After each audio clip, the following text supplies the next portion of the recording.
이제 바로 저희 웰컴 투 더 메타버스 미래를 설계하는 한 걸음 행사를 진행하도록 하겠습니다. 모두 자리에 착석해 주세요. 연사님들 소개에 앞서서 오늘 저희 행사의 진행을 맡아주실 벌스인텍의 정여진님을 앞으로 모시겠습니다. 이모티콘으로 환영해 주세요. 네. 보이나요? 잘 들리시나요? 그러길 바라고 시작해 보도록 하겠습니다. 네, 안녕하세요. 방금 소개받은 정여진입니다. 제 소개를 잠깐 하고 행사를 시작하자면 저는 지난해부터 벌스인텍 코리아의 운영진으로 활동하고 있고요. 네이버 랩스의 자율주행팀에서 비전인식 알고리즘을 개발하고 있습니다. 전 이번 행사의 매니저이자 또 진행자로 이렇게 참여를 하게 되었는데, 네, 되게 많은 분들이 와주시고 신청도 많이 해주셔서 조금 긴장되지만 아주 신나고 재미있는 기대되는 그런 마음입니다. 다들 저와 비슷한 마음으로 행사에 참여해 주시기를 바라면서 한번 시작해 보도록 하겠습니다. 일단 행사 패널 토의를 시작하기에 앞서서 본 행사가 이렇게까지 이루어질 수 있게 도와주신 벌스인텍 코리아와 여러 후원자분들께 먼저 감사의 말씀을 전하도록 하겠습니다.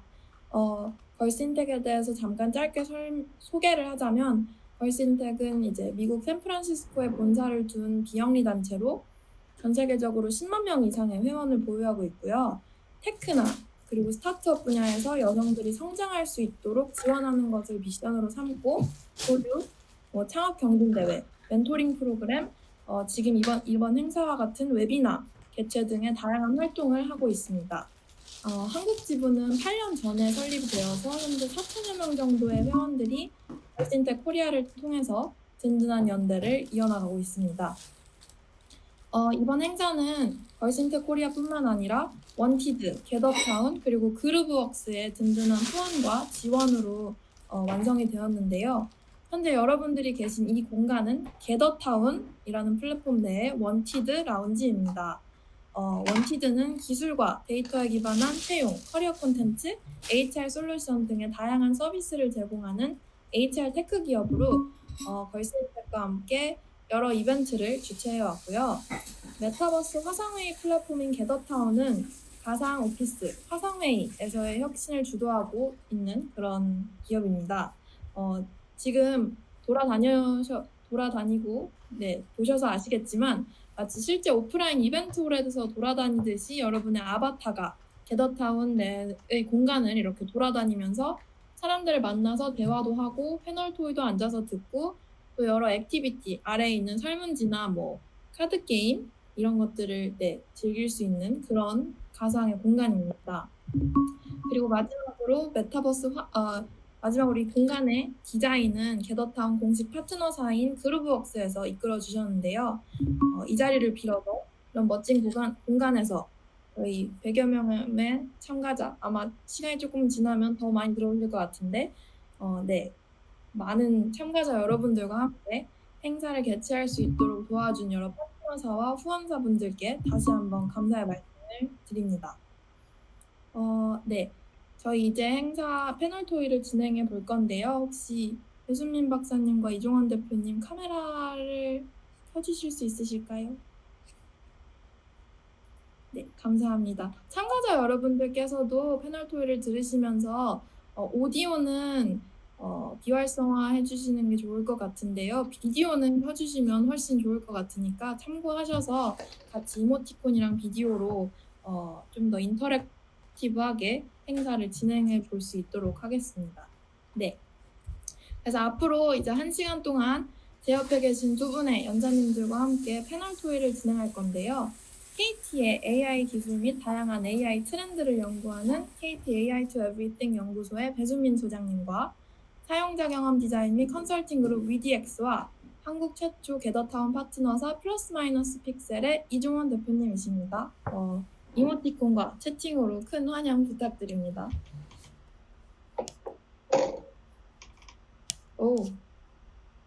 네, 감사합니다. 이번 행사가 메타버스 공간 내에서 진행되는 것만큼 방금 하셨던 것처럼 여러 이모티콘을 사용해서 패널 토의 중에도 적극적으로 참여하실 수 있다는 점 한 번 더 이야기 드리고요. 패널 토의가 마무리된 후에 20분 정도 Q&A 세션을 가지면서 여러분들이 연사님들께 직접적으로 질문할 수 있는 시간을 가질 예정이니까 그 점도 참고 바랍니다.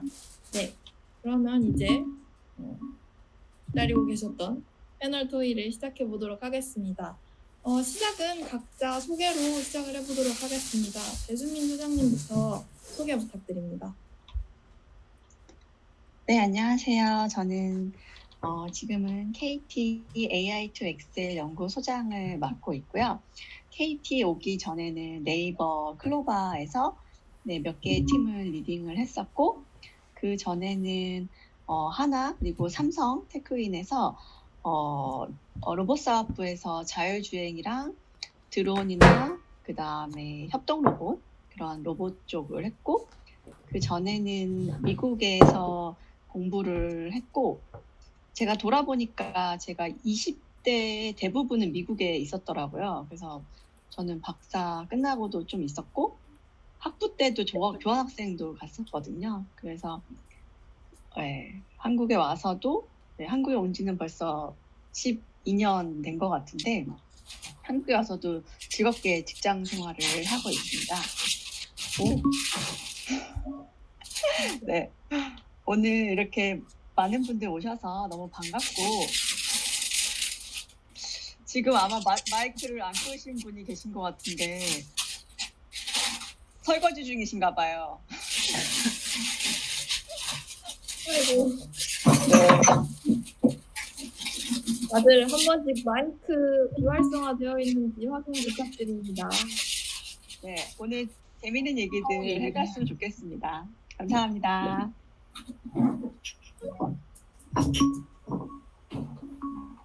아이고, 그냥 들어가세요. 잠시만요. 오늘 좀 많이 기운이 빨렸네. 일단은 제 목소리로 한번 덮어보겠습니다. 아마 지금 걸신텍 스태프분들이 찾으셔서 주의를 주시고 있는 것 같은데, 네. 죄송합니다. 저희가 게더타운이랑 이런 화상행 플랫폼을 이용하다 보면 어쩔 수 없는 이런 돌발 상황이 일어나기도 하는데 조금 양해해 주시길 바라고요. 네, 이종원 대표님 소개 부탁드립니다. 잘하셨어요.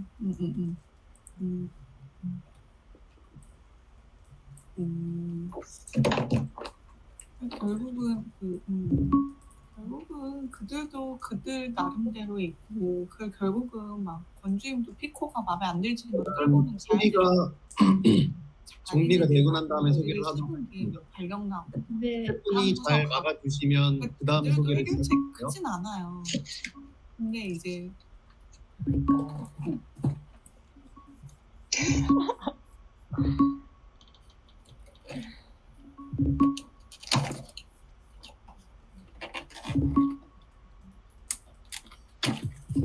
여러분 본인이 아니라고 생각하실 수 있지만 누군가 지금 마이크가 켜져 있기 때문에 이제 한 번씩 마이크 켜져 있는지 확인해 주시고 목표로 설정해 주시면 좋겠습니다.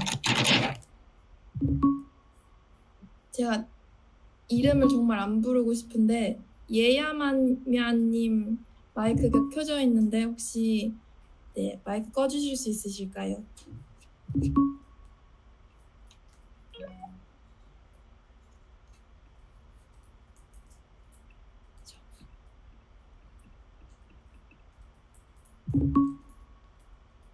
네, 일단은 정리된 것 같습니다. 혹시 이종환 대표님 소개 부탁드립니다. 네, 안녕하세요. 반갑습니다. 저는 위디엑스 이정원 대표입니다. 그리고 앞에서 이제 설명 잘 해주셨는데 게더타운 파트너사인 플러스 마이너스 픽셀의 대표이기도 합니다. 사용자 경험을 중심으로 다양한 UX, UI 디자인 관련된 프로젝트들을 진행을 하고 있고요. 그 다음에 이제 메타버스 관련해서 또 새로운 트렌드가 생기고, 그 다음에 다양한 프로젝트들에 대한 그런 의뢰가 또 진행이 됨에 따라서 그런 프로젝트들 진행하고 있고, 삼성전자, 저희 지금 네이버 쪽도 프로젝트 진행하고 있고요. SK텔레콤 이런 프로젝트들 주로 진행하고 있고, UX 관련해서도 그런 이베이 코리아나 LG전자 이런 쪽 프로젝트들 진행하고 있습니다. 네, 소개 감사합니다. 배수민 소장님께서는 비전 AI를 연구를 하셨고 이종원 대표님께서는 사용자 경험 및 기획을 주로 전공하셨는데 그렇다면 두 분이 메타버스라는 분야로 진입하게 된 터닝 포인트가 있었는지 궁금합니다. 말씀해 주실 수 있을까요? 제가 먼저 할까요? 네. 저는 그 아이를 키우고 있는데 저희 아이들이 이제 초등학생이었을 때 저는 어렸을 때 레고를 좋아했었는데 그 아이들한테 레고를 사줬는데 딱 한때뿐이고 잘 안 놀더라고요. 근데 제가 퇴근하고 들어오면은 꼭 그 만들었던 그 마인크래프트를 보여주면서 저한테 자랑을 하는 거예요. 그래서 맨 처음엔 이게 오락인가? 그런 식으로 게임을 되게 열심히 하네 이렇게 생각했는데 어느 순간 되니까 이제 그 마인크래프트의 역량이 올라가잖아요. 그때 진짜 멋있는 걸 만들더라고요. 뭐 롤러코스터도 만들고 뭐 거기서 뭐 게임도 만들고 뭐 좀비도 잡고 뭐 양도 키우고 그런 거 보면서 이런 거를 하면은 레고는 좀 재미가 없을 수밖에 없겠다. 거기서 할 수 있는 그 자유도가 너무 높은데 그 창작의 세상이 너무 높은데 어떻게 이 물리적인 레고를 가지고 노는 것에 만족을 할 수 있겠냐 이런 생각이 들면서 이제는 그 피지컬한 월드가 아니라 저런 디지털 세상에서 정말 모든 것들이 저 디지털 세상에서 똑같이 이루어져야겠다라는 생각을 했었어요. 그리고 제가 이제 영상 쪽을 하다 보니까 그리고 제가 2018년에도 제가 10년부터 AR이나 VR 글라스를 거의 매년마다 착용을 해봤었는데 2010년 그 정도는 이거 진짜 못 쓰겠다. 이걸 쓰라고 만든 건가? 이건 진짜 아니다. 큰일이다. 이렇게 생각을 했었는데 2018년에 제가 딱 썼더니 이건 좀 괜찮은데 이건 컨텐츠만 있으면 이거는 나도 좀 쓰겠는데 그 게임을 해봤더니 너무 생생한 거예요. 진짜 막 누가 쫓아오는 것 같고 총도 쏴야 될 것 같고 진짜 막 360도 진짜 적이 360도에 있는 것 같고 그래서 그때랑 그 아이들 때문에 이제는 그래서 메타버스를 좀 더 관심을 갖게 됐던 것 같습니다. 이종원 대표님은 어떠신가요? 네, 저희는 제가 운영하고 있는 위디엑스는 2010년도에 스마트폰 앱이 주목을 받게 되면서부터 회사가 급성장을 할 수가 있게 됐었어요. 그러면서 2013년도에 영진닷컴에서 스마트폰 앱 UX UI 디자인이라는 그 UX 디자인을 기준으로 스마트폰 앱을 기획해서 디자인하는 도서를 국내에서 최초로 출간을 하게 됐었는데 그러면서 특히 관심을 가지게 된 게 새로운 기술이 급부상해서 이게 일반 대중에게 보편적으로 주목을 받고 널리 퍼지게 되면 그게 사실은 비즈니스적으로도 굉장히 큰 가치를 가져오게 되잖아요. 그러한 측면들이 있었는데 2015년, 6년 들어서면서부터 넥스트 모바일이라는 키워드들이 나오기 시작을 했고 2016년도에 아시는 것처럼 오큘러스가 페이스북에 인수가 되고 그러면서 이제 VR 쪽이 굉장히 또 주목을 받게 되는 시기가 이렇게 나타나게 됐었죠. 당장 그때는 뭐 메타버스라는 이런 키워드들이 없었지만은 그때부터 저희도 그 신기술에 관심을 더 가지고 VR 기기나 AR 기기 같은 것들을 계속적으로 사용을 해보면서 계속 리서치를 하면서 시제품도 만들어 보고 있었어요. 근데 제가 운영하고 있는 위디엑스가 에이전시 성격이다 보니까 에이전시는 일반 기업들이 알고 있는 것보다는 조금 더 적어도 반걸음이나 적어도 한 걸음 정도는 항상 앞서서 신기술을 이해를 하고 응용 부분을 그리고 응용해서 이거를 프로덕트로 만들 수 있는 그런 부분들을 알고 있어야지만 다양한 또 프로젝트들을 진행을 하고 그런 기업들과도 이제 협업을 할 수가 있기 때문에 항상 관심을 계속 가지고 있다가 잘 아시는 것처럼 이제 비대면 트렌드가 올라오게 되고 지금 저희가 와 있는 이런 게더타운과 같은 좀 보편화된 기술적으로 뛰어나다라기보다는 사람들이 많이 이제 선택해서 쓰는 이런 플랫폼들이 부상하는 것들을 저희도 관찰하게 되고 그리고 그 안에서 저희가 실제로 어떤 다양한 활동들을 진행을 해보면서 이제 이런 부분이 좀 무르익었구나 이쪽으로 이제 프로덕트들이 이제 좀 나오겠구나 해서 조금 더 먼저 시작을 하게 된 것 같아요. 그러다 보니까는 국내에서도 가장 발빠르게 게더타운과 또 파트너십도 진행을 하고 현재 국내에서 대다수의 그런 대기업이나 아니면 기업 기관들의 그런 메타버스 프로젝트들을 진행을 하게 된 것 같습니다. 네, 감사합니다. 방금 대표님이 잠깐 언급하셨던 것처럼 페이스북이 이제 지난해 말에 회사명을 페이스북에서 메타로 바꾼다는 발표 이후에 그야말로 메타버스가 정말 여러 다양한 분야에서 핫 이슈로 다루어지고 있는데 그렇게 핫 이슈로 다루어지는 현 상황과는 조금은 다르게 메타버스에 대한 정의가 합의된 상태는 아니에요. 만약에 두 분께서 메타버스의 정에 대해서 정의를 한다면 어떻게 접근을 하실까요? 이것도 제가 먼저 할까요? 네.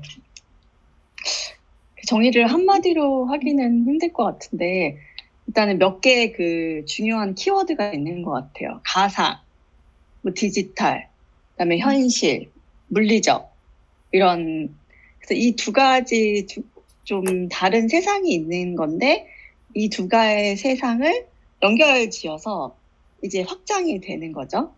그래서 저는 또 최근에는 좀 디지털 트랜스포메이션이라는 단어를 많이 쓰긴 하는데 제가 이제 AI도 하고 있고 메타버스도 하고 있기 때문에 저한테 그 AI는 디지털 트랜스포메이션의 이네이블러인 거예요. 뭔가를 디지털로 바꿀 때 AI가 되게 중요한 역할들을 하거든요.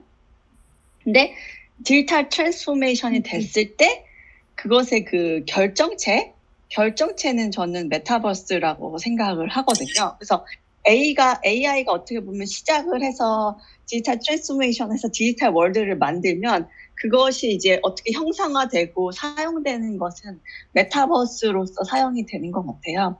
그다음에 제가 메타버스 뭐 강의를 할 때는 이렇게 많이 뭐 10년 전에 15년 전에 나왔던 이제 데피니션을 많이 쓰긴 하는데 뭐 미러 월드, 뭐 버추얼 월드, 오그멘티드 월드, 라이프 로깅 이렇게 네 가지 측면을 쓰긴 하는데 어쨌든 이 네 가지 뭐 이런 사분면 많이 들어보셨을 텐데 거기에 다 그 요소들이 있어요.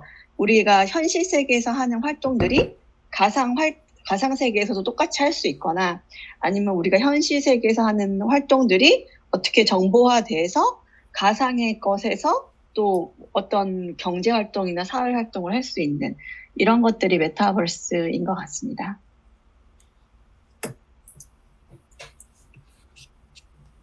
저도 말씀을 좀 드리고 싶습니다.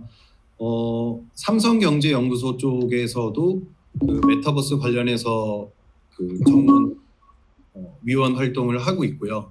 그다음에 정부기관에서도 이제 메타버스 관련해서 다양한 그런 컨설팅 요청이 와서 진행을 하는데 항상 앞부분에 정의를 하고 갈 수밖에 없는 것 같아요. 그 메타버스에 대한 정의는. 근데 저는 이제 바라보는 관점이 좀 다른 거는 일단은 메타버스라고 하면은 되게 많은 그런 관점이 있죠. 아까 말씀 주신 것처럼 뭐 디지털 트윈이나 미러월드나 뭐 이런 것들이 있는데 저는 그거는 그런 흐름보다는 인터넷 3.0 흐름에 조금 더 맞다고 생각을 하고 있어요. 우리가 흔히 이제 사용하고 있는 그런 페이스북이나 트위터나 이런 것들이 사실은 모바일 트렌드가 나오면서 UCC라는 그런 개념들이 나오게 되고 언제 어디서나 디바이스를 가지고 다니게 되면서 이제 모바일이 인터넷 2.0이라는 트렌드를 끌고 갔었는데 인터넷 3.0은 뭐 많은 분들이 잘 아시겠지만은 기존의 인터넷 2.0을 포괄을 하면서 동시에 리얼타임으로 디지털 공간에 그 사용자들이 들어가서 실시간으로 무언가를 같이 커뮤니케이션하고 공유할 수 있다는 그런 특징이 있다라는 게 전체적으로 설명을 할 수 있는 그런 부분이라고 말씀을 드릴 수 있을 것 같아요. 그 안에서 내 자신을 다른 아바타로 표현을 한다던가 아니면은 현실에 있는 나와 똑같이 표현을 한다던가 그거는 하나의 표현의 수단이라고 생각을 하는 거고 이런 넓은 개념에서 말 그대로 지금 보면은 VR이나 AR이나 이런 것들도 많이 얘기를 하고 그 자체를 메타버스라고도 얘기를 되게 많이 하는데 저는 디지털 미디어 디자인을 전공을 했고요. 실제로 우리가 바라보고 있는 이런 하나하나의 것들이 다 저는 디지털 채널이라고 생각을 하고 있거든요. 페이스북도 SNS 채널이 되는 건데 스마트폰으로 할 수 있고 그 다음에 PC에서도 할 수 있고 이런 개념이랑 같이 물려서 봐야 된다고 생각을 해요. 그래서 인터넷 3.0 그리고 메타버스가 가지고 있는 특징은 디지털로 우리가 그 공간 안에 들어가서 활동을 하지만 지금 게더타운이 다른 플랫폼이랑 다르게 특히 더 주목을 받고 사람들이 많이 쓰는 가장 큰 이유가 인터넷 3.0이라는 컨셉을 제일 잘 이해를 해서 이 공간 안에서 우리가 다양한 활동들을 할 수가 있다는 점이죠.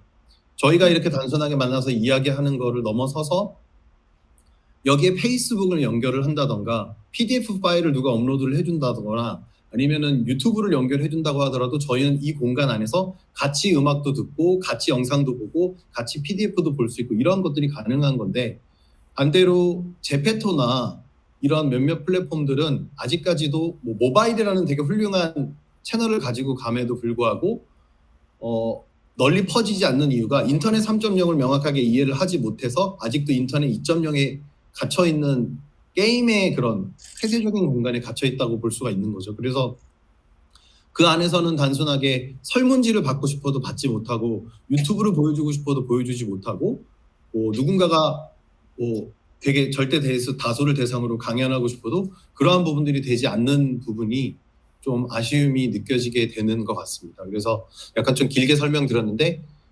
메타버스에 대해서 제가 생각하는 부분은 인터넷 3.0 기반으로 좀 널리 커뮤니케이션을 할 수 있는 실시간 디지털 공간이라고 정리할 수 있겠습니다. 네.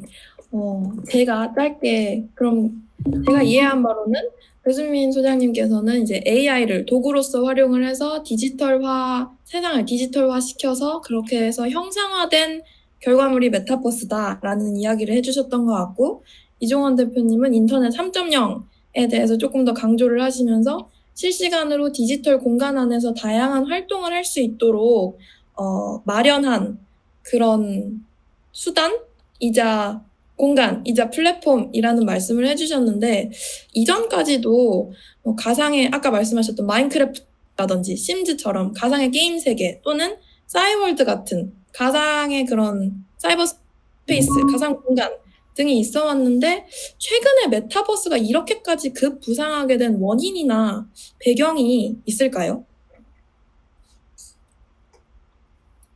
이거 계속 순서대로 1, 2, 1, 2 이렇게 해야 돼. 최근에 메타버스 그래서 예를 들어서 아까 제가 AI도 했다고 했는데 실제로 그 AI나 메타버스를 아마 했던 사람들 입장에서는 갑자기 온 거는 사실 그렇게 많지는 않거든요. 실제로 기술이나 이런 산업은 되게 점진적으로 계속 왔던 것 같아요. 근데 그게 어느 임계점을 넘었을 때 사람들이 이거 여기 있었네 이렇게 약간 발견하는 그런 느낌이긴 해요. 저는 그 석박사를 그래픽스 쪽으로 했어요. 그래서 제가 있던 연구실에서는 계속 AR, VR 연구하고 계속 애니메이션 연구하고 그랬기 때문에 사실 지금 있던 것들이 다 그때도 저는 봤던 것들이거든요. 새로 생긴 거는 없는데 어느 순간 되니까 이제 사람들이 이걸 인지하기 시작했는데 그거에 이제 또 시초는 2년 전, 1년 반 전에 이제 엔비디아 그 CEO 젠슨 황께서 이제 그 GTC 행사에서 Metaverse is coming이라고 아예 이제 그 단어를 그분이 말했다는 게 되게 중요한 것 같아요. 그게 그래픽스 하드웨어 GPU를 담당하는 엔비디아 CEO가 저 정도로 강력하게 말했다는 거는 하고 그다음에 각종 기업들 그 뒤에 언리얼 엔진을 만드는 에픽 게임즈나 아까 메타 그쪽도 다 메타버스 이제 기업들에서 이제 메타버스를 준비하고 있다. 그래서 페이스북 지금은 메타죠. 페이스북만 해도 한 3년에서 5년 전에 이제 거기를 페이스북을 가면은 다 VR만 한다. 다 핸드 트래킹만 하고 뭐 이렇게 얼굴 하고 그런 걸 한다는 거는 이제 연구 개발자들 사이에서는 너무 익숙한 일이었어. 아, 페이스북 간다고 하면은 아, 너 그럼 가서 그거 너 핸드 트래킹 해야 돼. 완전히 그 주커버그는 그쪽에 빠져 있어. 그래서 뭐 그때도 뭐 한 2, 3년, 2년 전에도 페이스북의 3분의 1의 사람은 지금 그 VR, AR 하고 있어라는 게 되게 공공한 소문이었거든요.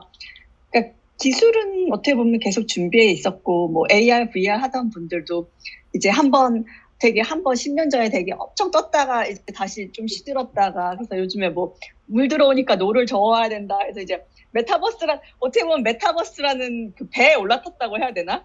있었어요. 근데 우리 한번 여기에 다 올라타보자. 우리를 다 메타버스라고 부르니까 사람들이 이제는 좀 아는 것 같아라고 되는 것 같고요.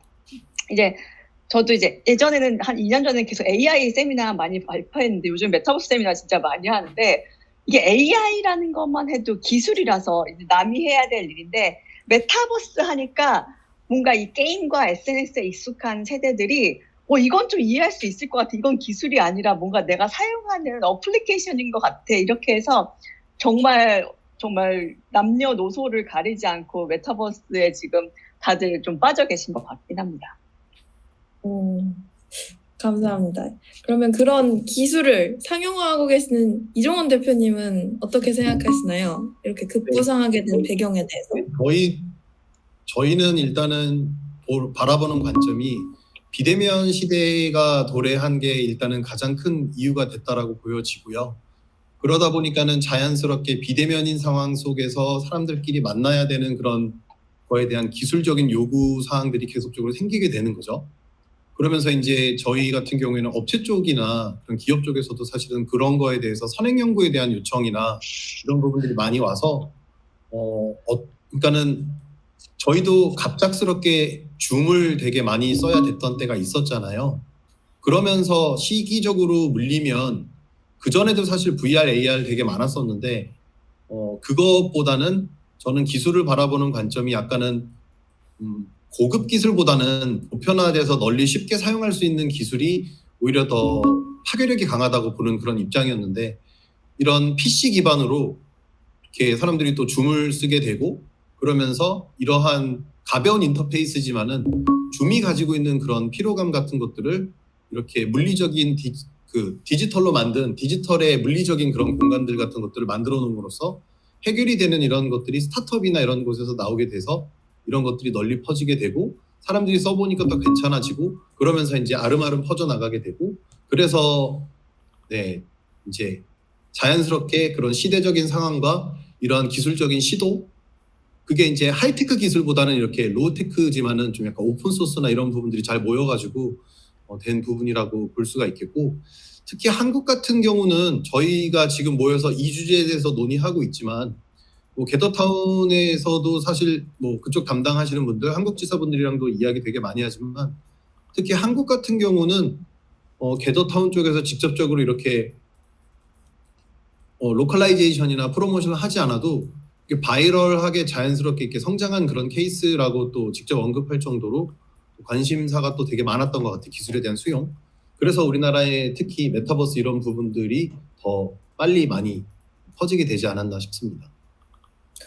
네, 감사합니다. 듣다 보니 메타버스와 관련돼 있던 기술적인 측면에서는 이미 이전부터 많이 있었고 존재했고 꾸준하게 발전을 해왔는데 사람들이 피부로 느끼는 이제 사용할 수 있는 서비스라든지 플랫폼이라든지 어플리케이션이 이제 많아지면서 갑자기 떴다 이렇게 느끼는 사람들이 많다는 이야기를 두 분이 다 해주시는 것 같은데 그렇다면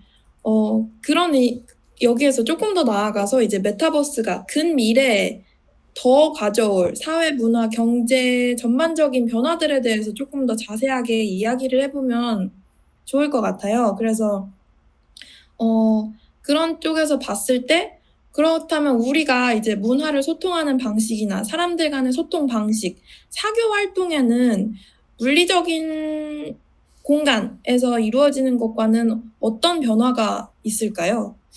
이번엔 혹시 이종원 대표님이 먼저 말씀을 해주실 수 있을까요? 일단 저는 저희가 채팅도 하고 영상 통화도 하고 그다음에 이메일도 보내고 전화도 하고 굉장히 다양한 방식으로 하고 있잖아요. 지금 상황이 계속 유지가 되건 유지가 되지 않건 간에 새로운 커뮤니케이션 수단이 나타났다고 보는 입장이에요. 기존에 그 게임 쪽, 그러니까 저는 메타버스를 볼 때 두 가지 출발점이 있다고 항상 이야기를 합니다. 하나는 게임에서 시작한 메타버스고요. 다른 하나는 소셜에서 시작한 메타버스인데 재미있는 점은 게임에서 시작한 쪽은 궁극적으로 소셜 쪽으로 100% 갈 수가 없어요. 이 기본 틀 자체가 게임이기 때문에 뭐 대표적으로 논의를 많이 하는 게 이제 포트나이트인데 포트나이트에 들어가서 커뮤니케이션을 아무리 원활히 하고 싶어도 결국엔 총을 쏘거나 춤을 추거나 이런 방식, 그 다음에 판매하고 있는 캐릭터를 자꾸 구매해야 되는 이런 것들은 변하지가 않아요. 게임에 대한 그 골격 자체가. 근데 소셜에서 시작을 할 경우에는 그냥 소셜만 하면 재미없으니까 또 게임이라는 그런 요소들이 추가는 되지만 또 100% 게임이 되지는 못해요. 이러한 밸런스들을 유지해가는 그런 새로운 식의 커뮤니케이션 채널로 계속적으로 유지가 저는 될 거라고 생각을 합니다. 네. 배수민 소장님께서도 질문 한번 다시 말씀해 주시겠어요? 네네. 이제 저희가 조금씩 기술적인 발전이라는 바탕 위에서 서비스들이 많이 상용화되어서 메타버스라는 게 핫 이슈로 나오고 있는데, 그럼 여기서 한 발짝 더 나아가서 근미래에 이런 메타버스라는 산업 기술에 힘입어서 우리가 실제로 문화를 소비하는 방식이나 사람들이 소통하는 방식 또는 사교 활동에 어떤 변화가 있을지 궁금합니다. 일단은 그 소통하는 방식, 그러니까 일단 제가 생각할 때 메타버스가 그 소통하는 방식도 바꾸지만 저희가 일하는 방식도 바꾸고 우리가 소비하는 방식, 모든 이제 소비 생산 이런 것들에 다 바꾼다고 생각을 일단 하는데요. 뭐 지금 그 우리나라는 그나마 모바일이나 인터넷을 많이 쓰던 나라여서 아이들이 그것에 익숙한데 미국만 해도 아이들한테 디바이스를 주지 않은 문화였는데 이번에 코로나 때문에 그 아이들이 디바이스를 많이 쓰게 됐어요. 부모들이 허용을 해서. 그래서 저도 뭐 많은 자료에서 보셨겠지만 그 아이들이 사용하는 그 로블록스의 사용량이 뭐 유튜브의 2.5배다 할 정도로 하고 지금도 뭐 저희 집에 있는 아이도 로블록스를 엄청 많이 하고 있는데 그 MZ세대가 Z세대가 느끼는 지금의 초등학생 정도죠. 초등학생은 그 가상세계에서 만나는 친구와 현실세계에서 만나는 친구는 동급이라고 생각할 정도고 그거는 뭐 그 전에도 이미 이루어지고 있었던 것 같아요. 저희가 뭐 틱톡에서나 뭐 인스타나 뭐 이런 데서 만나는 그 오프라인 친구가 아닌 온라인 친구들을 더 많이 만나게 되는 세상이 됐기 때문에 우리가 하고 있는 그 사회 활동 자체가 이제는 오프라인 중심이 아니라 온라인 중심이고 오히려 실제로 만나면 되게 어색한 나 이 사람 뭐 아는 사람인데 진짜 처음 만났다. 막 10년 만에 처음 보고 막 이름만 알았는데 아이디만 알고 프로필 사진만 봤는데 진짜 이런 사람이구나 이럴 정도로 해서 소셜 그다음에 우리가 일을 할 때도 이제는 너무나도 리모트하게 워킹하고 그냥 다른 나라에서 일하는 게 너무 일상이 됐고 이제는 선생님과 학생이 만나는 것도 당연히 옆에서 만나야 된다고 생각했는데 그냥 멀리서 만나는 게 또 가능해졌으니까요.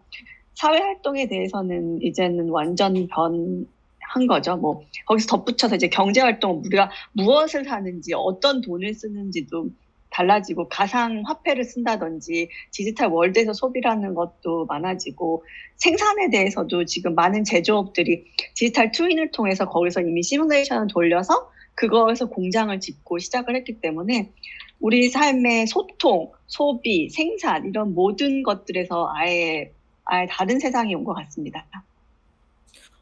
네. 듣다 보니까 거의 우리가 지금 물리적으로 살고 있는 사회라는 이런 물리적인 공간을 통으로 디지털화 시키는 과정에 있다라고 생각이 드는데 그러면 메타버스를 활용한 공간이랑 우리가 살고 있는 물리적인 현실 사회의 공통점과 차이점이 따로 있을까요?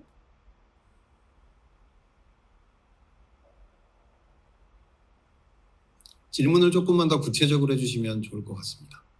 아, 네네.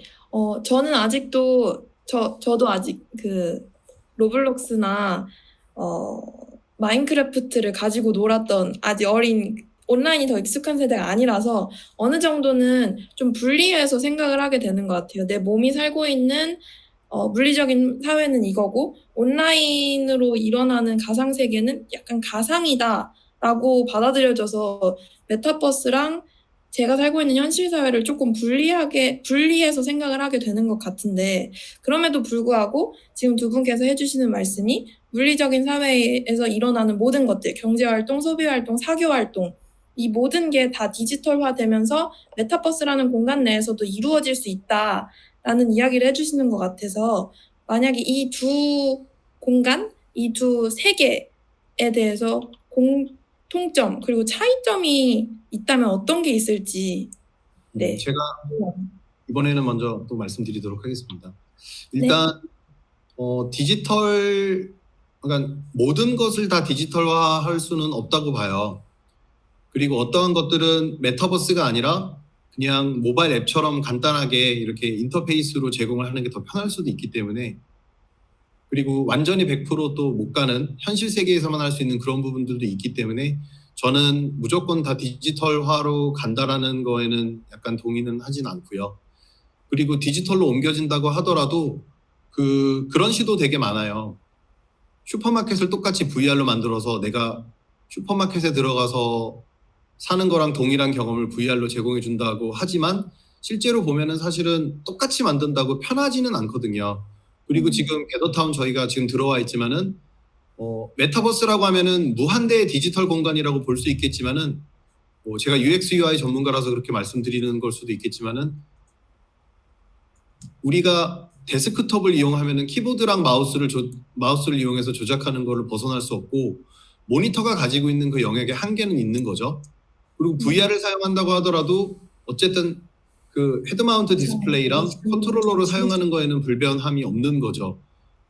그래서 실제로 디지털화를 한다고 하더라도 그 디지털에서 제공하고 있는 UI와 UX를 벗어나지 못하는 형태로 만들어지게 되는 거고, 오히려 저희가 이제 질문을 던져야 하는 부분은 디지털로 현실에 있는 무언가를 가지고 들어왔었을 때 어떠한 가치를 그 소프트웨어나 그 메타버스를 만드는 사람에게 주기 위해서 그거를 하는가에 대한 질문을 먼저 던지는 게 우선시 되어야 된다고 생각을 합니다.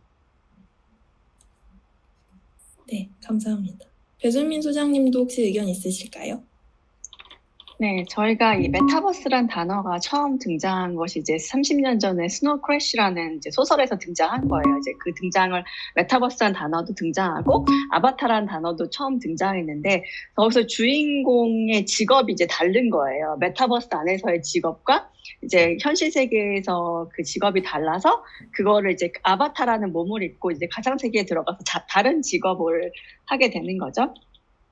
지금의 그 Z세대 같은 경우는 게임도 저희도 이미 게임 많이 하고 SNS도 많이 했기 때문에 그 멀티 페르소나라는 것에 참 익숙해지는 것 같아요. 이 플랫폼에 가서는 뭐 내가 무사로 살 수도 있고, 이 플랫폼에 가서는 연예인으로 살 수도 있고, 그래서 지금 그 파편화되어 있는 메타버스들이 엄청 많아졌을 경우 이제 우리가 이미 많아지고 있지만 이제 멀티버스가 생기는 거죠. 그러면은 각 그 메타버스마다 우리가 다른 활동을 하는 메타버스가 있어서 여기서 뭐 경제 활동을 하고, 여기서 뭐 사회 활동을 하고, 여기선 일을 하고, 이쪽에선 다른 직업을 갖고, 이런 것들이 가능해질 것 같고, 오히려 우리가 실제적으로는 엄청 소극적인 사람인데 어느 메타버스 가서는 막 엄청 뭐 대통령하고 있을 수 있고, 연예인하고 노래 부르고 있을 수도 있고, 춤추고 있을 수도 있고, 막 내가 평소에 안 입던 옷 거기 가서 입을 수 있고, 뭐 여기서 나는 캐주얼 입는데 저쪽 가서 명품 걸치고 있고, 뭐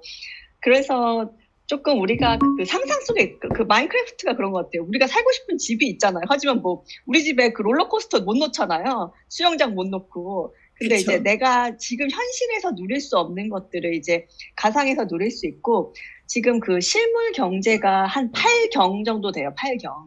근데 그 지금 가상 경제가 좀 있으면 2경이 된다고 하거든요. 그래서 지금 어떤 회사들은 그 월급을 연봉을 원으로 주지 않고 특정 이제 코인으로 받기도, 뭐 이더리움으로 받기도 하고 비트코인으로 받기도 하고. 그럼 그 세상에선 자기는 부자인 거예요. 너 재산 얼마 있어? 그러면 너 연봉 얼마야? 한 10억쯤? 뭐, 그래서 왜 10억쯤이야? 그러면, 이거 요즘에는 비트코인이 떨어져서, 요즘에 이더리움이 떨어져서 이럴 정도로. 그래서 지금 뭐 세계의 10대 부자들은 가상세계에서도 이미 부자라고 해요. 자신이 가진 실물 자산들을 이미 가상자산으로 많이 전환을 해놨거든요. 그리고 지금 전 세계적으로 그 가상화폐, 가상경제가 거래되는 화폐량 중에 정확하진 않지만 3분의 1 정도가 지금 한국에서 거래가 되고 있다고 해요. 그만큼 아까 대표님도 말씀하셨듯이 한국이 그 가상에 대한 이런 디지털에 대한 그 어댑테이션이 엄청 빠르거든요. 그래서 지금 가상 경제, 이런 가상 화폐에 대한 소유도 많이 하고 있는 것 같아요. 그래서 앞으로는 뭐 물건을 살 때도 어떻게 하면 이 교환 가치가 있을까가 중요하거든요. 실물 자산과 가상 자산에. 그래서 많은 은행들이나 커머스 쪽에서는 이런 가상 경제와 실물 경제 간에 어떻게 브리징을 할 수가 있을지가 요즘 고민입니다. 오, 감사합니다. 듣고 보니, 네, 두 분께서 말씀을 해주신 게 하드웨어적인 받침, UI, UX에서 완전히 벗어나지는 못하기 때문에 모든 것이 디지털화 될 수는 없지만 그래도 많은 것들이 디지털화 되고 있고, 이게 각자 다른 공간이라기보다는 얽히설기 얽혀있는, 패러렐하게는 볼 수 없고 조금, 그러니까 이런 교차로가 되는 지점들이 되게 많은 멀티 공간이라는 생각이 되게 많이 드는 것 같은데, 네. 메타버스라는 개념 자체가 아까 정의가 합의되지 않았다는 게 이해가 조금 되네요. 이제는 메타버스에 대해서 많이 급부상하기도 하고 있지만, 또 어떤 한편으로는 이제 포스트 코로나 시대를 포스트 코로나 시대 전에 이런 코로나 비대면 상황 이런 것들로 많이 급물살을 탔다라는 그런 지적 아닌 지적도 되게 많은데, 그렇다면 두 분께서는 포스트 코로나 시대에 이런 화상회의나 메타버스 플랫폼의 경쟁력이 떨어질 수 있다는 지적에 대해서는 어떻게 생각하시는지, 지금 같은 흐름이 꾸준히 이어갈 수 있을지, 또는 미래 경쟁력은 또 다른 분야에서 메타버스가 각광받을지에 대해서 네, 두 분의 의견을 여쭙고 싶습니다. 제가 먼저 할까요? 네, 먼저 일단- 하시죠. 네, 저도 그 코로나가 우리가 너무 많이 바뀌었잖아요. 그래서 기술의 흐름이 아까도 제가 스테디하게 계속 올라가고 있었지만, 그거를 진짜 한 5년, 10년은 빨리 당겼어요. 지금 저희가 원래 앉아있던 클래스룸은 진짜 100년, 200년 전에도 똑같은 방식으로 우리가 교육을 받고 있었거든요.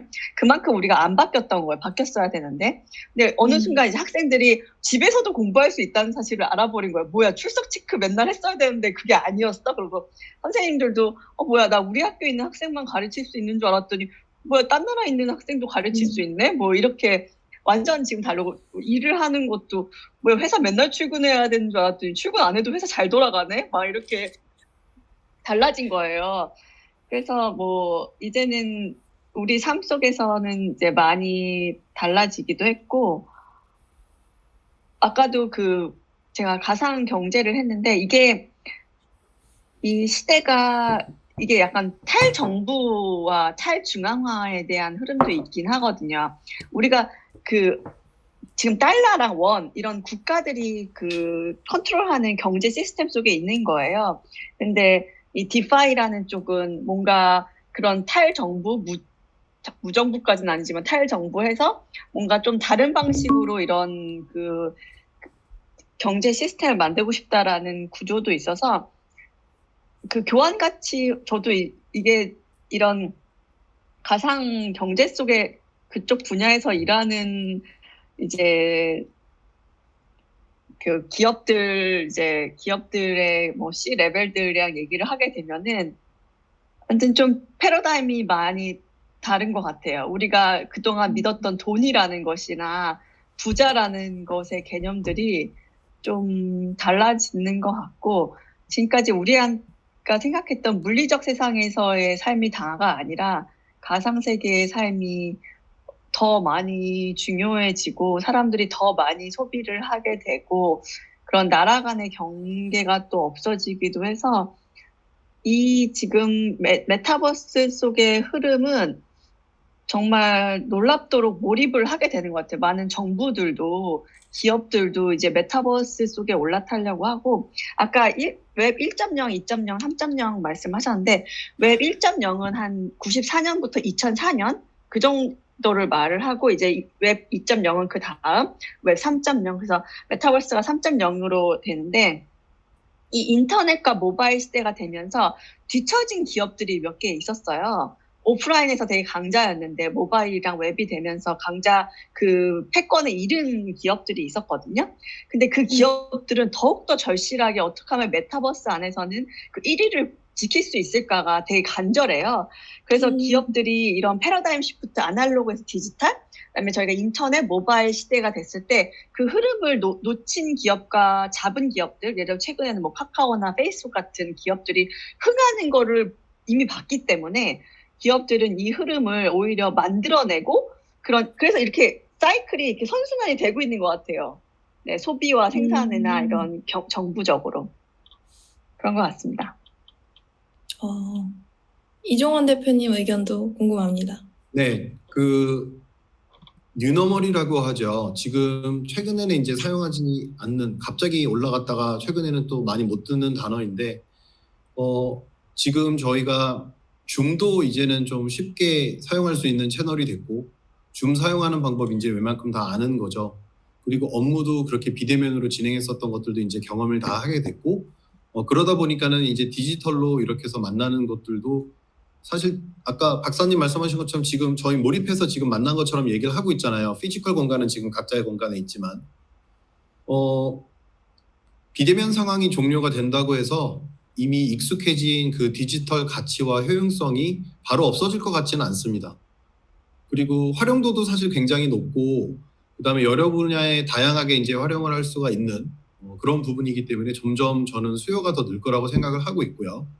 그리고 비대면 상황을 통해서 라이프 스타일도 사실은 굉장히 또 많이 변했잖아요. 저희가 이제 일상을 즐기는 거라던가 누군가를 만나는 거. 그래서 최근에는 이제 저희도 프로젝트 진행하면서 만나기 어려우면 그냥 비대면으로 그리고 저희도 이제 게더타운이 있고 그런 플랫폼들이 여러 개가 있다 보니까 미팅 필요하면은 저희도 초대하고 그쪽에서도 또 초대해서 만나는 거가 굉장히 이제 자연스러워요. 그래서 그리고 또 경우에 따라서 저희 클라이언트사들이 이제 재택으로 해서 각각 이렇게 나뉘어 있기도 하고 필요하면 이제 또 만나가지고 하고 있기도 하고 업체를 명은 말씀드리진 못하지만은 오피스를 거점 공간으로 이제 개조해서 평상시에는 이제 거의 이제 기본을 이제 재택으로 가져가되 필요할 때는 기존에 있었던 공간을 거점 사무실이라는 용어로 바꿔가면서 이제 하는 그런 기업들도 나타나고 있거든요. 그래서 저희가 이제 비대면이 어느 정도 줄고 포스트 코로나가 됐다고 제 입장은 사라질 것 같지는 않고 또 다른 하나의 채널 그리고 뉴노멀로서의 디지털의 그런 가치 이런 것들이 다른 형식으로 오프라인까지 오히려 이렇게 믹스된 형태로 가져가게 될 거라고 생각합니다. 그러면 코로나와 같은 이런 좀 사회적인 큰 사건으로 인해서 발돋움을 해서 이제 웹 3.0이라든지 메타버스라든지 하는 그런 패러다임의 변화가 생긴 건데 이게 조금 더 이어질 것이다라는 게 두 분의 공통적인 의견인 것 같은데 그렇게 해서 좀 더 많은 서비스가 런치가 되고 많은 것들이 메타버스라는 공간 안에서 실현이 되고 상용화가 되고 실제화가 되려면 어쩔 수 없이 기술적인 측면에서의 발전이 뒷받침이 돼야 하잖아요. 두 분이 말씀하신 거는 항상 기술은 발전을 하고 있었고 사람들이 인지하기 시작한 이후로 핫이슈다라고 얘기를 하고 있는 건데 그래도 앞으로의 기술적인 측면에서 봤을 때 앞으로 어떤 방향으로 기술이 발전을 하게 될까요, 그러면?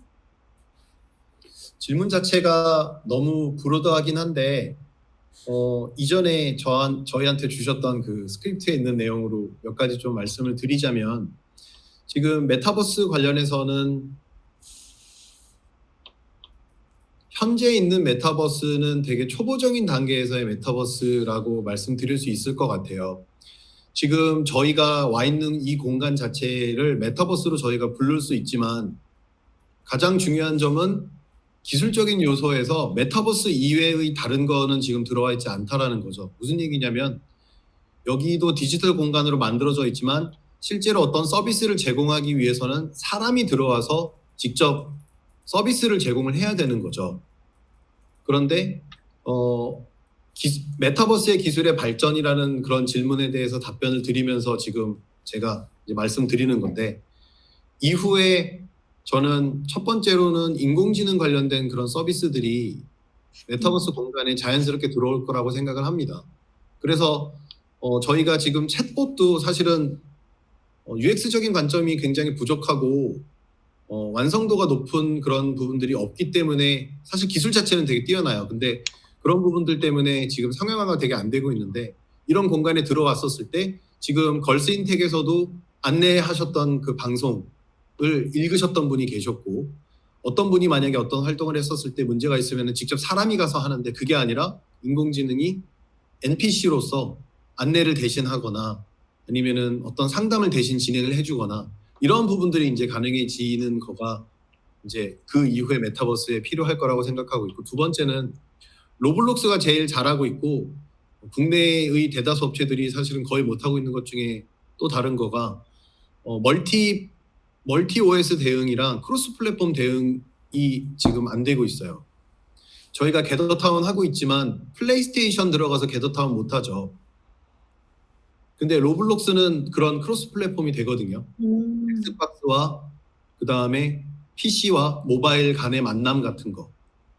근데 지금 메타버스 저희가 얘기하고 있지만 메타버스 사례로 동물의 숲 얘기 되게 많이 하잖아요.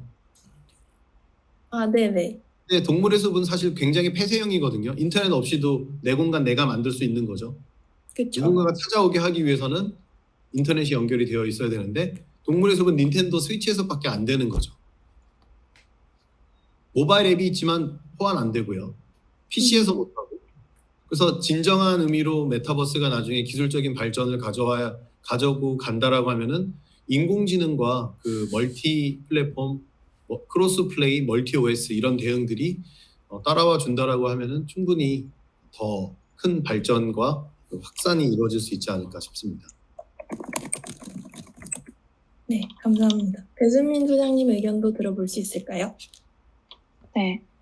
이런 로블록스가 크로스 플랫폼이 가능한 거는 그 로블록스가 유니티라는 그래픽스 엔진 위에 올라가 있기 때문이에요. 그래서 지금 현재 존재하는 그런 많은 그 메타버스 서비스들은 두 개의 그래픽 엔진이 기반이 많이 되고 있는데, 메이저가 이제 아까 말씀드린 에픽 게임즈의 언리얼 엔진과 그 유니티 엔진이 있는데, 그 언리얼 엔진의 그 방향은 어떻게 하면 포토 리얼리스틱한 캐릭터를 만들까요? 그래서 영화나 지금 많은 것이 정말 그 리얼과 그 디지털과 현실이 구분 안 될 정도의 레벨이다. 그러면은 언리얼 엔진을 썼을 가능성이 높고요. 유니티는 이제 그것이 그 퀄리티적으로는 되게 그 레졸루션이나 이런 건 낮추되 크로스 플랫폼은 엄청 신경 쓴 그래픽스 엔진 플랫폼이거든요.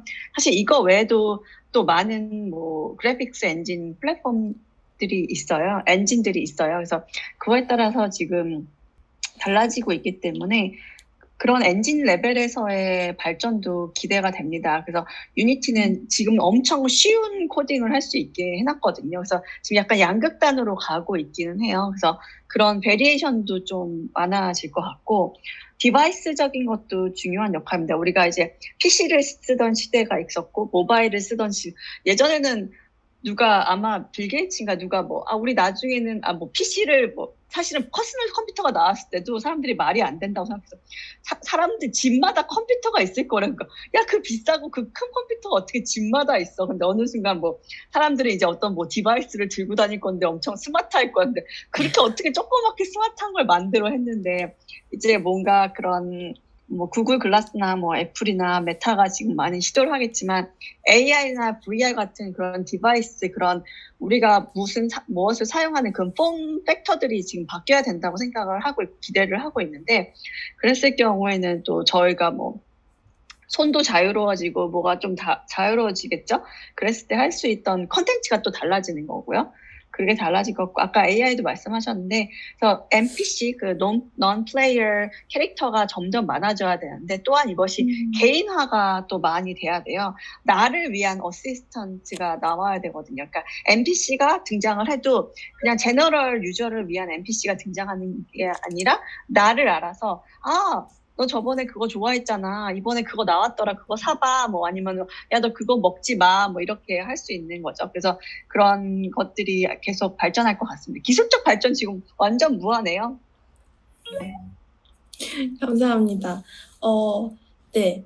시간이 얼마 안 남긴 했는데 그래도 한 2가지 정도만 더 질문을 하고 마무리를 지으려고 해요. 일단은 아무래도 이 자리에 걸신텍이 주최하는 행사인 만큼 이 자리에 지금 메타버스라는 산업 분야에서 일하고 싶어 하시는, 종사하고 싶어 하시는 분들이 되게 많이 와 계신데요. 두 분이 일하고 계신 회사 내에서 메타버스 관련 사업에서 개발자와 비개발자의 비율, 그리고 여성들의 비중이 얼마나 되는지도 궁금합니다. 배순민 소장님께서 네. 먼저 말씀해 주실까요?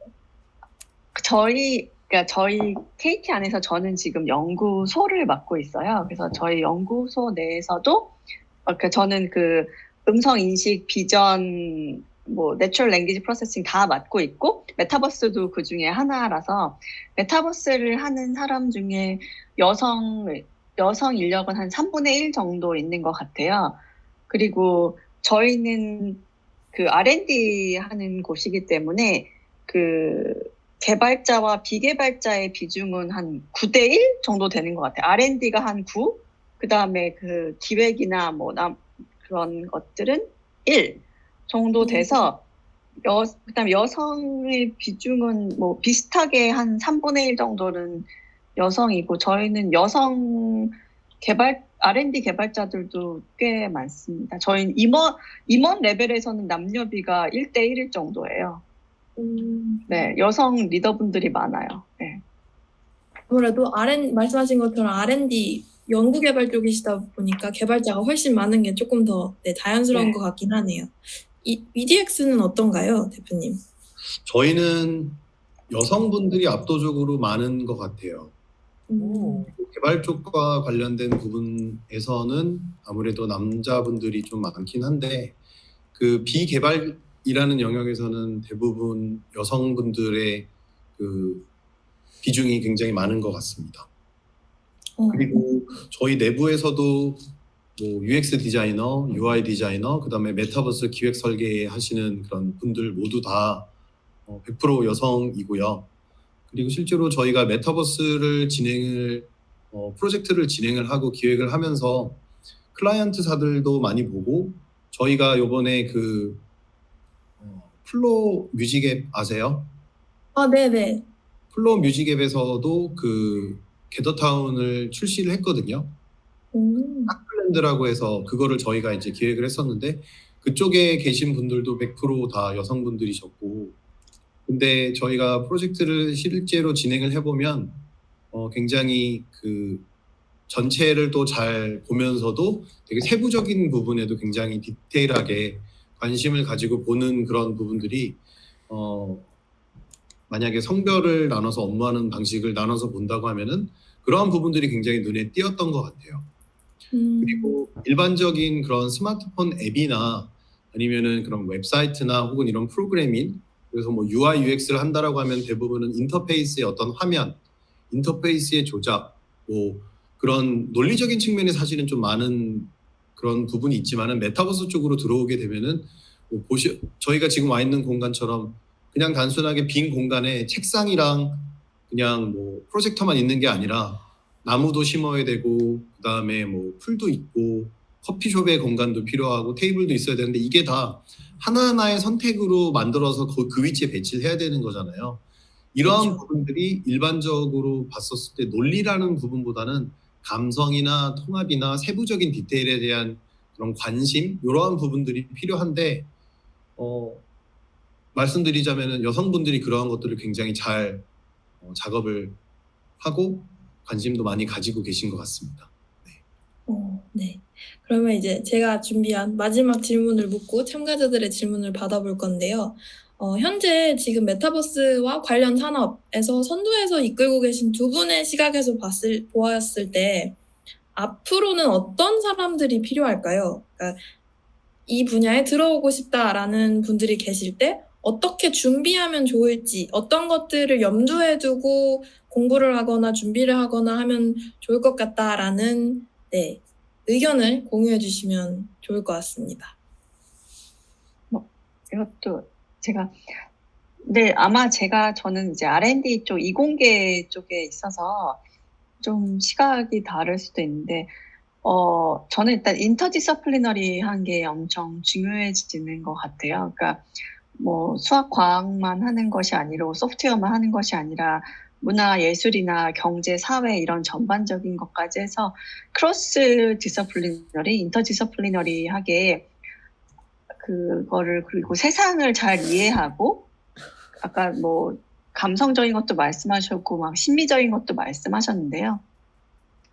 이제는 AI도 그렇고 AI도 이제 정확한 거를 떠나서 뭐 감성적인 AI로 나아가야 되고 더 일상에서 무엇이 필요할까 이런 것들을 잘 관찰하는 게 중요한 것 같습니다. 약간 책상이나 이런 뭐 독서실에 박혀 있기보다는 사람들하고 많이 만나고 실제로 사람들이 어떻게 살아가고 이런 것들에 대해서 좀 이해하는 것이 필요할 것으로 보입니다. 네. 융합에 대해서 말씀을 네. 해주셨네요. 네. 이종원 대표님께도 여쭤봐도 될까요? 질문을 조금만 구체적으로 해주실 수 있을까요?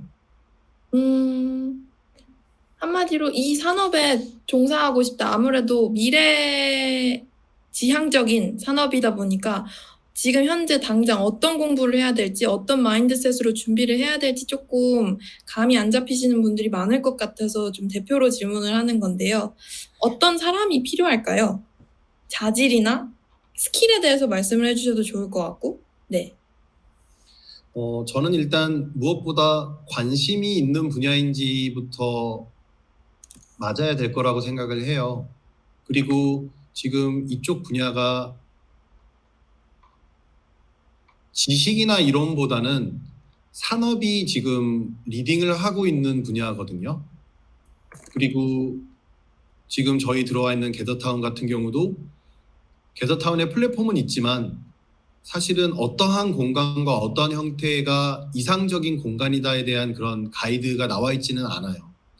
UX라고 하는 분야가 주목을 본격적으로 받게 된 거는 사실 오래전부터 있어 왔던 거지만은 아이폰이 출시되고 스마트폰 앱이 있게 되면서 성공의 학문 혹은 성공의 그런 이론이 무엇일까라는 걸 봤었을 때 UX가 뛰어나기 때문이라는 그런 것들이 또 주목을 받게 되면서 그 이후에 UX적인 연구들이 더 많이 이루어지고 그래서 이제 나중에 학문이 이제 뒤따라온 그런 케이스인데 이것도 모바일처럼 메타버스라는 그 플랫폼이나 이런 형태들이 먼저 지금 업계에서 만들어지고 있고 프로덕트로 만들어지고 있어요. 그래서 이거를 공부를 한다라기보다는 IT와 연관된 분야에서 본인이 일단은 잘할 수 있는 분야를 하면서 동시에 이쪽으로 연계되는 부분을 보면 좋을 것 같고 아까 그 인터디스플리너리를 말씀을 하셨는데 저희가 2013년부터 UX나 아니면 이와 관련된 그런 교육들을 진행을 하고 있어요. 위디엑스 내부에서. 그리고 위디엑스에는 위디엑스 클래스라고 그 디자인 전문 러닝 플랫폼도 운영을 하고 있습니다. 그러면서 이제 예전부터 제가 지금 주셨던 질문에 답변을 드린다고 하면 T자형 인재상을 조금 보면 좋을 것 같다는 생각이 있어요. IT 쪽에는 단순하게 하나의 프로그래밍만 뭐 잘한다, 뭐 내가 웹 개발한다, 어떤 언어를 잘한다 그걸로 끝나지는 않아요. 무언가 다른 자신만이 가지고 있는 관심사와 자신만이 가지고 있는 기술이 합쳐짐으로써 고유한 그 사람의 가치라는 게 만들어지게 되거든요. 그래서 우선적으로는 T자에서 깊게 들어가는 내가 잘하는 그 분야, 이게 개발 쪽이 될 수도 있고 기획 쪽이 될 수도 있고 디자인 쪽이 될 수도 있고 그 한 축을 세우면서 동시에 분야를 정하고 그 안에서도 내가 무엇을 할 것인지를 좀 깊게 보면서 이렇게 실제로 이렇게 흘러가는 프로젝트들도 보고 실제로 이런 것들을 만들어 보기도 하면서 최근에는 굉장히 쉬워진 것 같아요. 무언가를 내가 만들어서 할 수 있는 거. 그래서 게더타운도 가입하고 나면 템플릿들이 있거든요.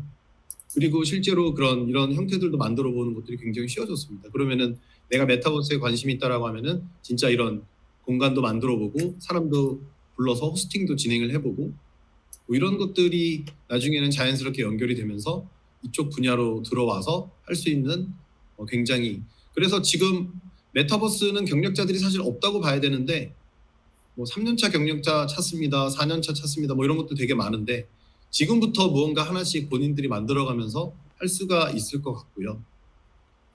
그러면서 이제 지식과 스킬 이런 부분들을 가지고 얼마나 내 성향에 맞고 그리고 이런 것들을 통해서 경험과 기술을 잘 연결할 수 있지 않을까 싶습니다. 네, 좋은 말씀 감사합니다. 두 분이 공통적으로 말씀을 해주셨던 게 융합에 대한 부분, 그리고 나만의 유니크한 강점을 조금 살려서 그 부분에서 메타버스에 응용을 할 수 있도록 더 나아간다는 그런 부분이 인상 깊었던 것 같아요. 이제 참가자분들께서 직접 질문을 남겨주시면 그거에 대해서 제가 대신 질문을 드리도록 하겠습니다. 혹시 여태까지 저희가 해왔던 토크 내용에 대해서 팔로우업으로 질문을 남겨주셔도 좋고 아니면 아예 다른 분야, 메타버스와 관련된 거라면 연사님들께 여쭤보고 싶은 것이 있다면 채팅창으로 남겨주시면 제가 대신 질문을 하겠습니다. 일단 앞에 남겨주신 것부터 조금씩 봐볼게요. 처음에 메타버스 분야에서 비개발자 분야라는 건 대략적으로 어떤 분야를 의미하는지 질문이 들어왔네요. 일반적인 IT 기업의 비개발직과 같은가요? 라고 질문 주셨습니다. 이거 질문에 대해서는 두 분이 계속 같이 두 분 다 얘기해 주실 필요는 없고요. 말씀하시고 싶으신 분이 자유롭게 치고 나와주시면 됩니다. 일단 그 프리디 그룹 김선자님께서 메타버스 분야에서 비개발자 분야라는 게 기존의 IT 기업의 비개발직과 같은지 질문을 주셨어요. 제가 추진했던 거는 뭐 디자인 쪽이셨거나 아니면 약간 게임이랑 비슷하긴 했었어요. 저희는 그 기술을 만들 때 약간 게임을 만드는 기술과 좀 비슷하긴 했거든요. 그래서 캐릭터 디자인도 하셨고, 그다음에 그것도 다 어디까지가 개발인지가 좀 애매한데요. 컴퓨터를 이제 다 사용을 했는데 애니메이터 분들도 필요했고, 그다음에 그 애니메이터한테 이제 뭐 리딩하고 이런 것도 필요했고, 기획도 필요했죠. 기획은 좀 전반적으로 비개발에서는 다 필요한 것 같습니다. 디자인 쪽으로는 뭐 컨셉 잡는 경우도 있고 비주얼 디렉팅 이런 쪽도 있고 그런데 사실 저는 그 김선자님께서 질문을 한 의도가 사실은 더 궁금한 것 같아요. 그 의도에 대한 답변을 드리는 게 맞을 것 같고 그냥 단순하게 비개발자 분야라고 하면 사실 너무 넓어서 그런데 아까 박사님 말씀 주신 것처럼 메타버스 쪽에 그 회사 혹은 그 업무의 형태는 게임 개발사와 굉장히 유사합니다. 그래서 지금 뭐 게더타운을 만약에 전문적으로 하는 경우라고 하면은 2D 쪽의 디자이너들이 굉장히 많지만 3D 쪽은 없을 거예요. 그런데 만약에 뭐 제페토라던가 이런 쪽으로 들어오게 되면은 3D 쪽 모델러 그리고 뭐 애니메이터 이런 등등등 그런 쪽도 굉장히 또 많아지게 되는 거거든요. 그래서 이거는 사실은 기업마다 또 굉장히 또 다르게 들어갈 수 있을 것 같지만 해당 부분의 답변은 그 게임사와 굉장히 유사하게 들어갈 것이고 특히 저 부분에 대해서 힌트를 드리면 그 각 기업들의 구인 페이지를 보시면 굉장히 쉽게 이해하실 수 있어요. 각 업종에 대해서 디스크립션이 굉장히 명확하게 나와 있고 필요한 스킬과 그다음에 포트폴리오를 제출해야 되면 어떠한 것들의 포트폴리오를 제출해야 되는지가 최근에는 굉장히 명확하게 나와 있습니다. 또 다른 분께서는 석박사 학위가 반드시 필요한지에 대해서도 질문을 주셨는데, 네, 어떻게 생각하시나요? 뭐 저는 박사분들이랑도 많이 일을 하고 석사분들이랑도 일을 많이 하고 학사분들이랑도 일을 많이 해서 뭐 예를 들어서 디자이너 분들은 거의 모델러 분들은 학부분들이었던 것 같고 아마 기획도 학부 정도 졸업을 석사해도 기획해도 되죠. 박사해도 기획해도 됩니다. 네, 그리고 네. 뭐 애니메이터 분도 학사해도 애니메이터 할 수 있지만 석사해도 애니메이터 하시는 분들도 있고 그래서 지금 학교의 교육과 산업의 필요는 약간 뭔가 이렇게 딱 끊을 수는 없는 것 같아요. 그게 뭐 정답은 없는 것 같습니다. 네. 저도 의견을 좀 드리면 석사를 나왔다고 취업이 잘 되거나 박사를 나왔다고 취업이 잘 되는 분야는 되게 극소수라고 보고요. 개인적인 선택이 될 거라고 보지만 공부를 더 하고 싶으시면 대학원이 맞을 거라고 보고 근데 대학에서 배울 수 있는 거가 현재 지금 메타버스라는 주제를 봤었을 때는 되게 적을 거라고 봅니다. 그리고 현업에 있는 분들이 그 업무를 경험을 하고 대학에 가서 강의를 하기까지는 그 시간이 굉장히 오래 걸리는데 지금 메타버스는 막 태동하고 있는 그런 개념으로 봐야 되는 부분이기 때문에 만약에 메타버스에 대해서 좀 본격적으로 무언가를 더 파고 싶으시면 저는 일을 하시는 쪽이 더 나을 거라고 말씀드릴 수 있을 것 같아요. 그리고 사회적으로도 봤었을 때 어떤 특정 분야가 타이밍을 맞춰서 이렇게 올라갈 때가 되게 드물거든요. 근데 지금 메타버스가 지금 운 좋게도 그런 타이밍이라고 말씀드릴 수가 있어요. 그래서 지금 사회적으로 들어와서 그쪽에 일을 하면 3년, 4년 뒤에 얻을 수 있는 기회보다 더 큰 기회를 얻을 수 있는 게 지금의 시점이라고 저는 보고 있습니다. 그래서 만약에 지금 학업을 선택을 할 것인가 아니면은 메타버스 분야로 뛰어들 것인가를 고민한다고 하면은 제가 지금 말씀드린 거를 잘 고민을 해서 본인이 결정을 하시면 될 것 같습니다. 네, 좋은 말씀 감사합니다. 다른 눈에 띄는 질문들 중에 지호님이 메타버스 플랫폼 자체가 하나의 생태계라고 한다면 이것이 지속적으로 활성화되기 위한 요건이나 조건들이 있다면 어떤 것이 있을까요? 라고 질문을 해주셨는데 이 부분에 대해서도 의견을 여쭤봐도 될까요? 그 방금 질문 어느 분 거 읽으신 거예요? 저 텍스트를 좀 같이 저도 JIO 지호님이 8시 7분에 남기신 네네 알겠습니다. 플랫폼이 지속적으로 활성화되기 위한 요건, 조건들에 대해서 질문을 주셨어요. 저는 지금 메타버스 여기도 사실 마찬가지거든요. 일회성으로 우선은 필요해서 만들지만 사실은 일회성으로만 쓰고 만다고 하면은 이 공간도 사실은 문제는 없다고 봐요.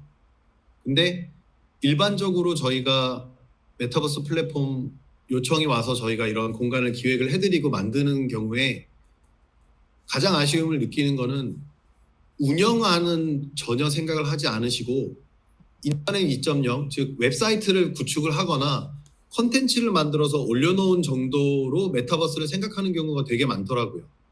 그렇게 해서 만들어서 올려놓으면 알아서 되겠지인 건데 사실은 껍데기를 만들어 놓는 거거든요.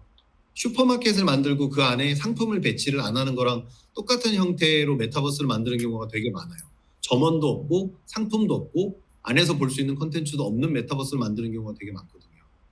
그래서 만약에 메타버스 공간 자체를 지속적으로 무언가 계속 되게 하려면 그 안에 그 공간 자체를 기획을 하면서 운영안이나 아니면 어떤 컨텐츠나 장기적으로 사람들이 재방문할 수 있게끔 무엇을 어떻게 관리할 것인가에 대한 안이 같이 따라가 줘야 된다고 보고요. 지금 전체적인 플랫폼 이 게더타운도 마찬가지고 그러한 부분들에 대한 툴을 제공해주고 있지는 않아요. 지금 대다수의 툴들이 단순하게 만들어서 여기에 딱 놓는 것만 이렇게 하고 있는데 이후에 컨텐츠 자동 업데이트를 하게 하는 기능이라던가 이러한 부분들이 이루어진다라고 하면 조금 더 활발하게 할 수 있는 혹은 사용자들이 지속적으로 방문하게 될 수 있는 그런 계기가 만들어질 것 같지만 현재로서는 다 이게 수동이고 그 다음에 그 메타버스 공간에 대한 이해도 자체가 기획해서 만드시는 분들도 동일하게 되게 낮은 수준이 많아요. 그렇기 때문에 이러한 관점을 가지고 간다라고 하면은 장기적으로 좀 활발하게 운영되면서 쓰여질 거라고 봅니다. 저는 그 리텐션, 이런 걸 리텐션이라고 그러는데, 게임에서는 리텐션이 엄청 중요한데요.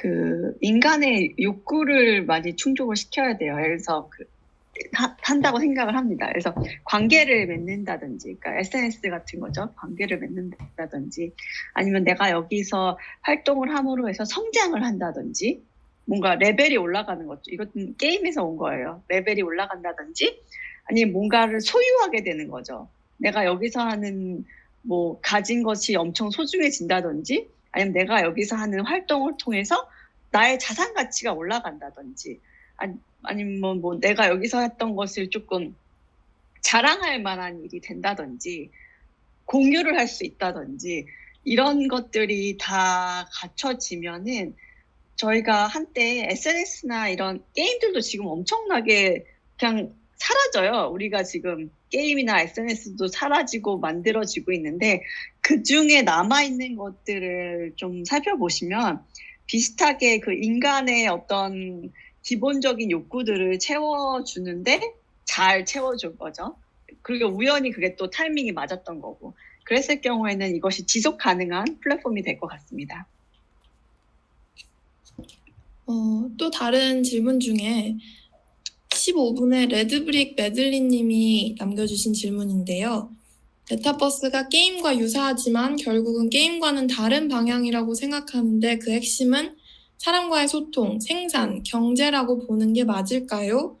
현 메타버스가 게임과는 어떤 방향으로 다르게 갈 것이라고 보나요? 라고 질문을 주셨는데 저희가 아까 이야기하면서 게임이나 소셜에 대해서 계속 얘기를 했었는데 이 부분을 한 번 더 짚고 넘어가면 좋을 것 같아서 이야기해보면 좋을 것 같습니다. 네, 제가 아까 말씀드렸던 그 메타버스를 구분하는 것들 중에 뭐 라이프 로깅이나 뭐 오그멘티드 리얼리티나 버추얼 리얼리티나 미러 월드라고 디파인 했던 것 자체가 2006년 정도예요. 근데 이게 웹 3.0을 디파인하기 위해서 메타버스를 이제 가져온 거였는데 거기서 게임이나 소셜 같은 경우는 소셜은 좀 아닌데 게임 같은 거는 거의 그 버추얼, 그러니까 가상의 세계에만 존재하는 거예요. 근데 이것이 뭔가 그 경제 활동이나 이렇게 되려면 리얼 월드, 우리의 현재 세상과 얼마나 이게 링킹이 끈끈한 연관성이 있는지가 이런 경제랑 생산 그리고 저희가 뭐 일을 하거나 공부를 하거나 그렇게 가는 거라서 게임은 메타버스 중에 극히 일부예요. 소셜도 극히 일부고 이것이 지금 경제, 사회, 생산에서 쓰이기 위해서는 이게 현실 경제 가치와 얼마나 연관이 짓는지가 교환 가치를 만들어야겠죠. 지금 메타버스를 보게 되면 일단은 시작하는 시발점이 두 가지라고 말씀드렸죠. 하나는 게임이 일반적이었었어요. 근데 이제 이 기술이 워낙 강해지다 보니까 다양한 그런 진짜 게임 엔진을 통해서 그런 소셜을 목표로 하고 있는 이런 것들도 나오고 웹을 기반으로 이렇게 만드는 것들도 나오게 되는 그런 부분인데 중요한 추가적인 점은 또 그런 겁니다. 내가 메타버스를 만드는 입장에 서 있는가랑 이런 남들이 혹은 다른 그런 플랫폼, 게더타운도 플랫폼이고요. 그리고 페이스북 이런 것들도 다 플랫폼이잖아요. 그래서 지금 여기에서 주신 질문 자체가 저는 좀 다른 관점에서 접근을 해야 된다고 보는데 누군가가 무언가를 만든다라고 하면은 저 부분에 대해서 굉장히 고민을 많이 해야 되겠지만 저희가 일반적으로 이용할 수 있는 메타버스 플랫폼은 다른 누군가가 되게 힘들게 만들어 놓은 플랫폼을 활용해서 이 공간에서 어떤 특정 활동을 하는 부분 외에는 어려울 거라고 봐요. 그래서 지금 저희가 그런 질문들을 할 수가 있겠지만 저희가 할 수 있는 모든 활동은 플랫폼에서 허용을 해준 범위 안에서만 사실 가능한 것 같아요. 그렇기 때문에 지금 플랫폼이 주신 부분에 대해서 궁극적인 해답은 어떤 플랫폼이 저러한 대답을 혹은 저러한 질문에 대해서 얼마만큼 고민을 해서 내놓느냐에 따라서 저희가 즐길 수 있는 혹은 저희가 활동할 수 있는 메타버스의 활동 형태가 제한이 되거나 확장이 될 거라고 보시면 될 것 같습니다. 네, 답변 감사합니다. 질문이 정말 많았는데 저희가 시간 관계상 일단은 여기서 마무리를 해야 할 것 같고요. 공식적인 행사가 끝난 이후에 한 10분에서 20분 정도 연사님들이 시간을 내주신다고 하셔서 만약에 정말 나는 이 질문을 안 하면 오늘 정말 잠을 못 잘 것 같다 라든지 아니면 조금 더 이야기를 해보고 싶다라고 하신다면 네, 직접 가셔서 질문을 하는 거를 추천을 드리고 일단은 여기서 마무리를 짓도록 하겠습니다. 오늘 이렇게 한국의 메타버스 산업을 선두에서 이끌고 계신 배순민 소장님과 이종원 대표님과 함께 메타버스가 앞으로 가져올 사회 전반적인 변화들 그리고 메타버스를 창조하고 있는 사람들, 커뮤니티에 대해서도 이야기를 해보았는데요. 마지막으로 두 분의 짧은 소감이나 참가자분들께 마지막으로 하고 싶으신 말씀이 있다면 그거 들으면서 마무리하도록 하겠습니다. 배순민 소장님부터 말씀해 주실 수 있을까요? 네. 그 시대가 바뀌고 뭐 기술도 바뀌고 시장도 바뀌는데 일단은 자신의 그런 이너 보이스를 잘 들어야 될 것 같아. 나는 누구인가, 나는 무엇을 좋아하는지 그런 거를 잘 하시고 저는 제가 다른 자리에서도 말했지만 똘끼와 끈기가 중요하다고 생각을 했었거든요. 그러니까 세상과 좀 다른 방식으로 좀 사셔도 되고 다른 길을 가셔도 돼요. 대신 무엇인가를 하려고 하시면 좀 끈기 있게 하셨으면 좋겠어요. 어느 순간 그것이 정말 그 인사이트를 가진 길이었다면 세상이 바뀌어서 그 길을 따라올 때가 있거든요. 근데 그 길목을 잘 지키고 계셔야 돼요. 끈기 있게. 그래서 자신이 근데 또한 그런 가치 기준이 바뀌더라도 무엇인가를 엄청 잘했거나 열심히 하는 사람에 대한 가치는 결코 무너뜨릴 수가 없어요. 그래서 자신이 좋아하는 거, 잘하는 거, 중요하다고 생각하는 것을 좀 끈기 있게 계속 하셨으면 좋겠습니다. 네, 감사합니다. 네, 감사합니다. 이종원 대표님도 짧게 부탁드립니다. 저는 우선 오늘 이 좋은 기회를 주신 걸스인텍과 게더타운에 일단 감사 인사를 좀 드리고 싶고요. 질문이 되게 많이 있네요. 그래서 지금 하나씩 보고 있는데 질문에 대해서 답변을 다 못해서 되게 굉장히 아쉽고 이후에 또 기회가 된다면 또 만나서 그런 이야기들을 좀 하고 오늘은 제가 좀 일방적으로 이렇게 전달을 드리는 입장이었다라고 하면 다음에 기회가 된다면 같이 이야기도 나누고 같이 좀 논의를 할 수 있는 그런 기회가 또 주어진다면 좋겠고 오늘 경청해 주셔서 정말 감사드리고 떠오르는 분야인 메타버스에서 모두들 활발히 활동하시고 모두 다 성공하시기를 기원하면서 마무리하겠습니다. 감사합니다. 네, 감사합니다. 저한테도 이런 패널 토의를 진행할 수 있어서 영광이고 정말 재밌었던 것 같아요.